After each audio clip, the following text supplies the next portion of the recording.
Hey everyone, Vazzy back here, and today I wanted to go over a brief overview of the second roster update that I'm putting out for NHL 24. As of recording this, the update should be live. I am releasing this on October 13th, so yeah, the roster should be live at the time this video goes live. This again is a pretty substantial update to version 1 of my custom roster and just continuing to build upon that foundation that I've set for myself. And over this, I want to just briefly talk about all the stuff that I have added, whether it be new created players, created teams, continuous roster improvements, and improving the draft classes. So with that all being said, let's get into the update overview. So starting with everyone's favorite thing, the created players, and more specifically, the created prospects being added into this update. So for me personally, this is one of the bigger priorities that I've had going into this update.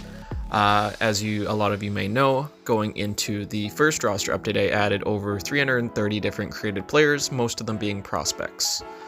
With that being said, I wanted to continue to go deeper and add upon that foundation. That's kind of what this update's all about, just adding to that and continuing to make this roster better. So with that being said, I can confirm that I have somewhere in the range of 40 to 50 new created prospects being added into this update. This can range from guys that have already been drafted on teams, but the majority is adding to the draft classes, which I'll go more in depth about shortly here with the different draft classes and all that stuff. And then moving from created prospects to created legends. This, I'm going to be totally honest, I did not plan to add any legends to the roster, and was kind of a last minute addition for me. But just going over some of the alumni rosters and some ideas I've had for videos, I wanted to add in some of the larger names that have been missing from the series. This includes guys like Bobby Orr, Mike Bossy, Pavel Datsyuk, Pavel Bure, and so many other names. I think a lot of us have all wanted to see these names being added to the NHL series, but obviously due to licensing and contract issues, they haven't been able to add them to this point.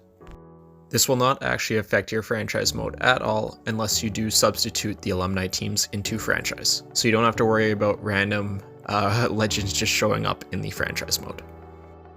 And up next, I wanted to go more in depth on the updated draft classes that I have provided for this update. This to me was something that was definitely more of a pressing thing headed into this update. I found kind of for the last one, I just added in a lot of the prospects, but didn't really take more of a note of where they're actually going in the draft. But I can confirm this has been adjusted and tweaked going into the second update. It's not going to be perfect and everything, but especially from the years 2024 to 2026, the draft classes are looking really solid overall. This includes a lot of the projected first round picks actually going in the first round, and somewhat in the order that they're projected to go in. I am not going to lie, the 2027 draft class has been updated a bit, but it still does have some work to go. And up next, I wanted to talk about the different created teams being added to this update. This again is something that I definitely just wanted to kind of build on and improve going into the second update. In the first update, I believe I introduced around 20 created teams, something like that, with all the retro logos and just different YouTube series that we've seen over the past few years here. And with that being said, I took a lot of the different retro logos that I hadn't made created teams with yet, and I added them to the game. I think for the most part I've kind of gone through all the options, so this is probably going to be the last big created teams update, but there is, I believe, 13 or 14 new ones coming in this latest update. This again really doesn't affect the base franchise mode all that much, it's just really giving you options. I want this to be more like a sandbox. If you wanted to substitute any of these teams into franchise mode, you totally can. If you want to do an expansion draft, you want to do custom leagues, anything like that, you now have options to do so. And the last thing I just wanted to go over today is the different continued roster improvements. So obviously, as you guys know, in the 3 days phase of early access, I came out with the whole custom roster with all the created players and different editing of all the leagues. Obviously, with that being said, a decent amount of stuff was missed as I didn't have as much time to go into everything as I would have liked. With that being said, I am continuing to build on that first update and updating stuff as I see fit, and kind of trying to keep it as realistic as I can to real life.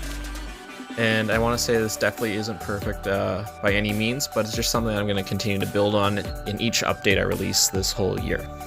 I do want to also note that all the contract extensions have been added in for Hellebuck, Scheifele, Owen Power, and Rasmus Dahlin.